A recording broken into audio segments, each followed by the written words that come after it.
What's going on, everybody? Welcome to Sector for Nerds. Today we're going to talk about why the New Republic absolutely sucks. Be sure to like this video and subscribe to the channel. Also, head over to my other channel called Top 10 Character Moments and subscribe there as well. Subscribing to my channels is free and really helps support me as a content creator. Thank you all so much for your support. This is a conversation that I've wanted to have since The Mandalorian Season 3, and the Ahsoka series emphasized it even more, but this New Republic is just absolutely dumb. They don't have their finger on the pulse at all when it comes to anything. And that's what we're going to talk about here today. Problem number one is using Imperials in the system of the New Republic. So they did set up like the rehabilitation program in Mando Season 3. That was something that was well established there. And well, I think it's a nice idea. One of the big problems that I had was them using droids as psychiatrists. Because then what that comes down to is, well, the people of the New Republic don't actually care about helping people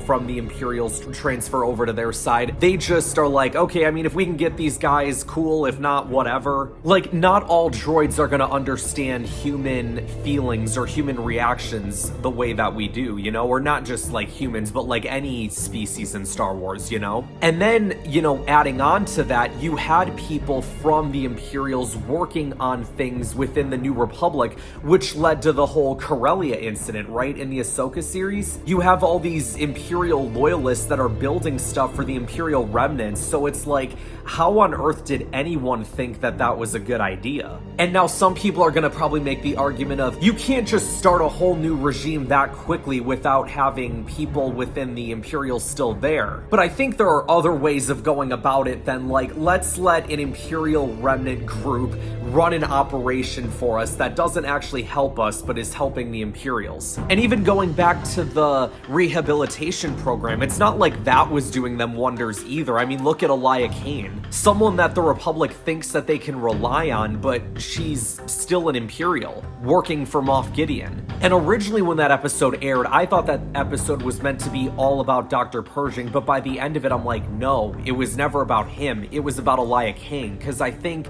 what they're setting up with her is for her to be like one of the main villains going forward in this Imperial remnant group, especially now that Moff Gideon is gone. Speaking of Moff Gideon, that's the next point that I want to transition to. How on earth did the New Republic not tell anyone that Moff Gideon didn't make it to trial? Like, don't you think that should have been public knowledge that Moff Gideon, like one of the main Imperial remnants that's out there, didn't make it, he got away, that it's kind of a big deal? Almost like the New Republic is trying to avoid talking about the Imperials at this point. Like, they don't want to have another war. But it's so funny because all of their actions between Mandalorian Season 3 and now with the Ahsoka series as well, between like not taking Thrawn seriously, and then eventually we have them not taking the First Order seriously, right? That's how the First Order rises to power, is that the New Republic didn't believe that that was a threat. Resistance talks about this as well. It's almost like the New Republic is so afraid of starting another war that they're starting another war. Or that they're so afraid of losing their power that they end up losing their power. Another big mistake is them disbanding their own fleet. Now, sure, they have the Republic Defense Fleet, as we kind of learned through the Ahsoka series, but I think from what they were saying in Mando Season 3 is they were trying to, disband everything, even though, like, I think having some of those Star Destroyers around could have proved beneficial for your fleet, but at the end of the day, their whole argument was, well, we don't want to be like the Empire. We don't want to have this overwhelming army that can reign over the galaxy. We don't want that. And while I maybe understand that, like, okay, maybe we disband the Star Destroyers, but like, let's keep the Rebel fleet around. Like, let's keep making ships for the Rebellion and keep mass producing stuff, so that way we have an army. That way, if a threat does arrive, we're prepared for it. Like Carson Tavis said in Mando Season 3, there's a lot happening out there right now, and it's not all just isolated incidents. It's all connecting to something bigger. And by the time that it becomes big enough for you to act or want to act on it, it's gonna be too late. And again, that pretty much foreshadows what happens to the New Republic in The Force Awakens. These people have their heads so far up their own butts that they don't understand all of these threats that are arriving, which I think is gonna be really interesting, because now that, like, we have all this time between episodes 6 and 7, so the New Republic, you guys, they have the First Order to worry about, as we find out later, but now that we're learning more about the Filoniverse part of the timeline, where there is an Imperial Remnant group still out there, it then kind of makes you go, man, these people are just outrageously dumb. Because if I have to make a guess, right, like, we're setting up this battle with the Imperial Remnants, with Thrawn, with everybody. The New Republic is gonna have to help act on it. They end up winning, and then what? The New Republic just goes back to their ways again, and then when they think the First Order arrives, it's like, no, it's not a huge deal. We've seen this before, it doesn't work, and then they all end up dying. I don't know, it just makes me ask a lot of questions about the intelligence of this group. And it's so funny because Senator Xiono, Kaz's father, brought this up in the Ahsoka series. He kept talking about how, like, oh, Hera's just using stuff for her own personal agenda, and we're sitting here trying to help the citizens of the New Republic. Really, Senator Xiono, is that exactly what you're doing? So then, how come you weren't able to return a dispatch to Navarro to help out with the pirate invasion there? How come we hear from Zeb that you guys haven't returned a dispatch in weeks? So do you actually care about the people of this New Republic? Just some thoughts, just some, you know, just me thinking out loud. Because that was going to be the next big point I got into, was the whole Navarro situation and them not sending help. I mean, thank goodness we have the Mandalorians. Bro, imagine the Mandalorians running the galaxy, man. Not that I think they would, just because, first of all, they don't have the numbers to do that, and nor do I think they would have any interest in doing that, but could you imagine? But yeah, you guys, that's kind of my thoughts on the New Republic. I feel like there's a lot about them, a lot of hypocrisy that they have, and don't get me wrong, every faction in Star Wars has their flaws. Like, the Rebellion had some flaws in them, the Republic definitely had flaws within.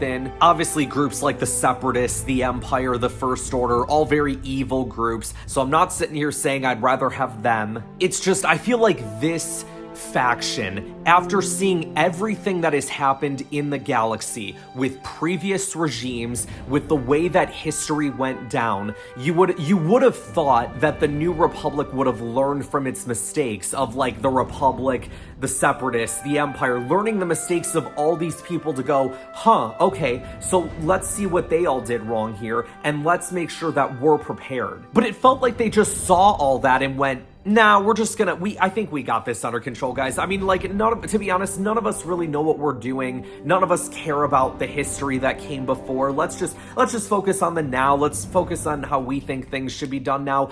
And it really surprises me, especially Chancellor Mon Mothma. Oh my gosh, you guys. I'm a fan of Mon Mothma, okay? Like, I think she's a great character in Star Wars. Her being a part of the Rebellion and things like Star Wars Rebels, Rogue One, Return of the Jedi. She seemed like a leader that knew what she was doing. But man, like, she's the head of all this, and she's allowing all of this shit to go down. So that's where I point a finger at Mon Mothma and say, shame on you, Mothma. Unless something happens to her in the next, like, couple of years, like whenever we're, you know, whatever's going on in the Filoniverse, maybe there's a new chancellor that comes in and makes it even worse. Because she does ask Hera at the end of that 7th episode of Ahsoka, how real is the threat of Thrawn's return? So she at least is like, okay, like all these other senators are like, there's no war, there's no Thrawn, none of that's gonna happen, everything's gonna be fine. And Mon Mothma at that episode was like, so is there a possibility that this is about to happen? Like, what do we need to do? So I think Mon Mothma at least has her finger on the pulse a little bit, but the rest of these people in the New Republic absolutely don't. And I think if something happens to Mon Mothma and we get a new chancellor, that new chancellor is not going to have the finger on the pulse at all. But that'll be a discussion for another time, you guys. That are all my thoughts on the New Republic, why they suck, why they're not that good. You guys gotta let me know your thoughts on the New Republic. Who do you think is the worst faction in Star Wars? Do you think it's the New Republic? Do you think it's something else? Let me know in the comments below. Thank you guys so much for watching. Be sure to like this video, subscribe to the channel, share this video with others to help support the channel, and I will see you guys next time. Ahsoka is another story where you can step in at any point and not feel that you necessarily have to have seen everything.